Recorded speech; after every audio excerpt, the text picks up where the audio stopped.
5 साल बाद भी हम वहीं के वहीं खड़े हैं, तो इसके लिए कौन निश्चित जिम्मेदार तौर है? पर और इसकी क्या जितेंद्र कार्रवाई अपनी होना चाहिए? मांगों को लेकर अड़े हुए हैं। संविदा स्वास्थ्य कर्मचारी और आर पार की लड़ाई के मूड में नजर आते हैं। बहुत शुक्रिया आपके जुड़ने के लिए।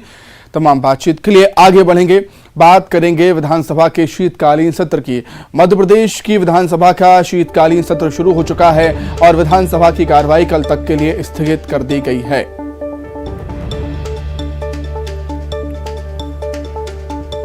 मध्य प्रदेश में शीतकालीन सत्र की शुरुआत हो चुकी है और विधानसभा की कार्रवाई कल तक के लिए स्थगित कर दी गई।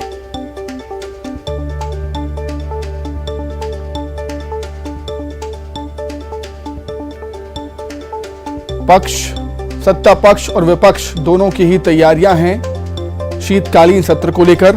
विपक्ष कई मुद्दों पर सरकार को घेरने के लिए तैयार है और सत्ता पक्ष भी विपक्ष के सवालों का जवाब देने के लिए तैयार है। वहीं पूर्व मंत्री सज्जन सिंह वर्मा ने बयान दिया है कि अविश्वास प्रस्ताव पर चर्चा की मांग की है। कल विधानसभा में विपक्ष चर्चा की मांग करेगा। सदन में चर्चा होनी चाहिए, उनका ऐसा कहना है। और उन्होंने ये भी कहा कि लेकिन सरकार चर्चा से भाग रही है, तय समय तक विधानसभा का सत्र चले इसकी भी उम्मीद नहीं है। सज्जन सिंह वर्मा का ये बयान। कार्य सूची देखी अभी तक, उसमें ये परिलक्षित हो रहा है कि 21 तारीख को ये ख़त्म करना चाहते हैं, क्योंकि जनहित के मुद्दों से भागने वाला मुख्यमंत्री कहता हूँ मैं शिवराज चौहान को। जनहित के किसी मुद्दे पे ये चर्चा करना ही नहीं चाहते। हमने आज अविश्वास प्रस्ताव पेश किया है, माननीय स्पीकर साहब के चेंबर में हमने उन्हें दिया है। इसका नियम ये है कि सदन में कल हम प्रेस करेंगे।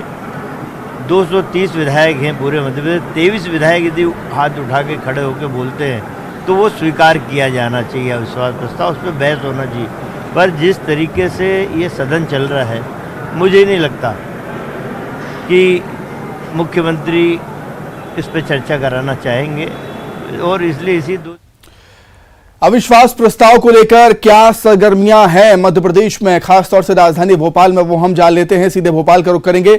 शरद श्रीवास्तव हमारे साथ जुड़ गए हैं इस समय लाइव। शरद, सत्र की शुरुआत से ही विपक्ष अविश्वास प्रस्ताव का जिक्र करता है। शीतकालीन सत्र में भी विपक्ष अविश्वास प्रस्ताव पर मांग कर रहा है कि चर्चा हो, लेकिन चर्चा होगी या नहीं होगी, क्या कुछ होगा, ये तो आने वाला वक्त ही बताएगा। लेकिन इस पर सियासत अभी से ही शुरू हो चुकी है। शरद,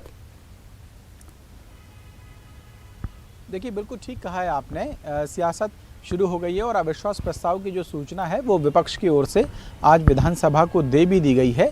स्पीकर ने सदन की कार्यवाही के दौरान ही ये कहा कि 11:50 पर आरोप पत्र के साथ में जो सूचना है वो प्राप्त हुई है।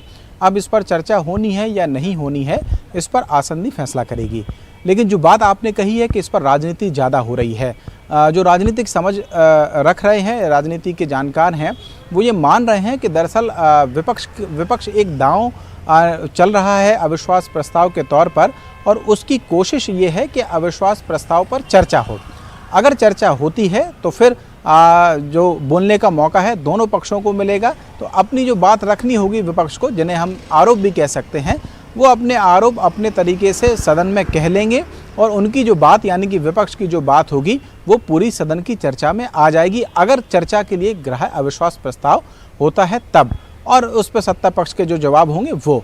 लेकिन ये माना जा रहा है कि सत्ता पक्ष की रणनीति भी इतनी कमज़ोर नहीं होगी। अगर अविश्वास प्रस्ताव आता भी है तो सत्ता पक्ष की कोशिश ये होगी कि उस पर सीधे वोटिंग करा ली जाए, और वोटिंग करा ली जाए तो ये साफ हो जाएगा कि बहुमत किस तरफ है।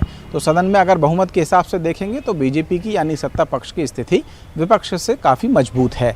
तो ये दोनों परिस्थितियां बन रही हैं। विपक्ष की कोशिश है कि चर्चा हो, सत्ता पक्ष अगर सहमत होता भी है, अगर उस पर चर्चा के लिए स्वीकार किया भी जाता है आसंदी की ओर से, तो फिर कोशिश ये होगी कि उस पर सीधे वोटिंग हो जाए, ताकि चर्चा जैसी कोई स्थिति या सरकार को घेरने जैसी कोई स्थिति सदन में ना बने। तो ऐसी परिस्थितियां बन सकती हैं, देखना होगा। आज की कार्यवाही पहले दिन जब शुरू हुई तो दिवंगत नेताओं को श्रद्धांजलि दी गई और श्रद्धांजलि के बाद 10 मिनट के लिए कार्रवाई स्थगित की गई। फिर उसके बाद में प्रश्नकाल हुआ और उसके बाद कुछ महत्वपूर्ण विधायी कार्य थे, वो करने के बाद दोपहर करीब 12 बजे सदन की कार्रवाई कल सुबह 11 बजे तक के लिए स्थगित कर दी गई। ठीक है शरद, बहुत शुक्रिया आपका तमाम बातचीत के लिए, आपका बहुत धन्यवाद। आगे बढ़ते हैं, बात करेंगे कांग्रेस के विधायक आरिफ मसूद की। मदरसा के सिलेबस की